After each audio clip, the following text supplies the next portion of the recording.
देखिए, वजह यह है कि ये नियुक्तियां गैर कानूनी की हैं और संवैधानिक तरीके से की है।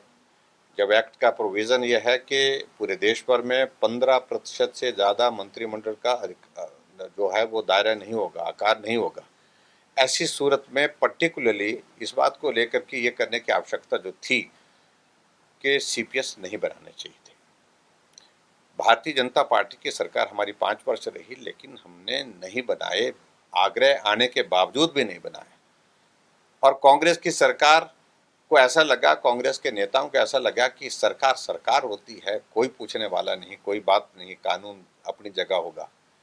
प्रयत्न किया, उनने प्रयास किया, लेकिन आखिरकार 2 वर्ष के संघर्ष के बाद लगभग फैसला आया हाई कोर्ट का और सारी नियुक्तियां रद्द कर दी, सारी सुविधाएं वापस ले ली और करोड़ों रुपए हिमाचल प्रदेश सरकार ने उन सीपीएस की कुर्सी बचाने के लिए खर्च कर दिया।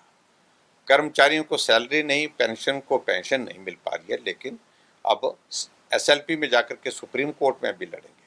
6 करोड़ के ज़्यादा हिमाचल प्रदेश में खर्च कर लिया उनने वकीलों पर और करोड़ों रुपए अब दिल्ली में खर्च होगा।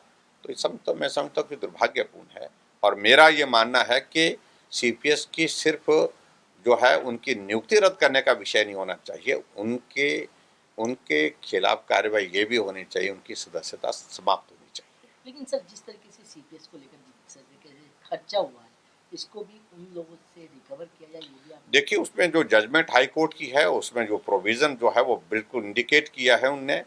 जो पैरा 50 है उसमें बिल्कुल कहा है कि सारे कॉन्सिक्वेंसेस, जो लीगल कॉन्सिक्वेंसेस जो है वो भुगतने के लिए भी ये बाध्य होंगे और उस सूरत में ये भी आता है उनकी सदस्यता विधानसभा से समाप्त हो सकती है। उनको 6 वर्ष तक के लिए चुनाव से जो वंचित किया जा सकता है लड़ने से और उनसे जो उनके ऊपर खर्च हुआ उसकी रिकवरी भी की जा सकती है। सारी चीजें सुप्रीम कोर्ट में गए हैं, लेकिन उसके बाद राहत मिल पाएगी मुझे नहीं लगता है। चलो, कोर्ट के फैसले का हमको इंतजार होगा, लेकिन उसके बावजूद मुझे लगता है कि ये संभव नहीं है, क्योंकि सुप्रीम कोर्ट पहले ही सीपीएस की नियुक्तियों को जो है गैर कानूनी ठहरा चुका है। समोसा लगातार चर्चाओं में रहा हिमाचल में, कैसे देख रहे हैं? समोसा, टॉयलेट टैक्स, बहुत सारी चीज़ें ऐसी है हिमाचल प्रदेश में जो चर्चा का विषय बनी है।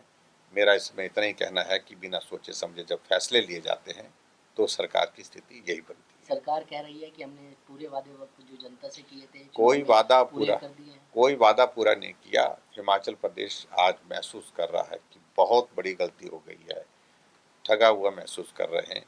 गारंटियां दी, लेकिन गारंटियां पूरी करने के लिए कोई भी काम हिमाचल प्रदेश में नहीं हुआ।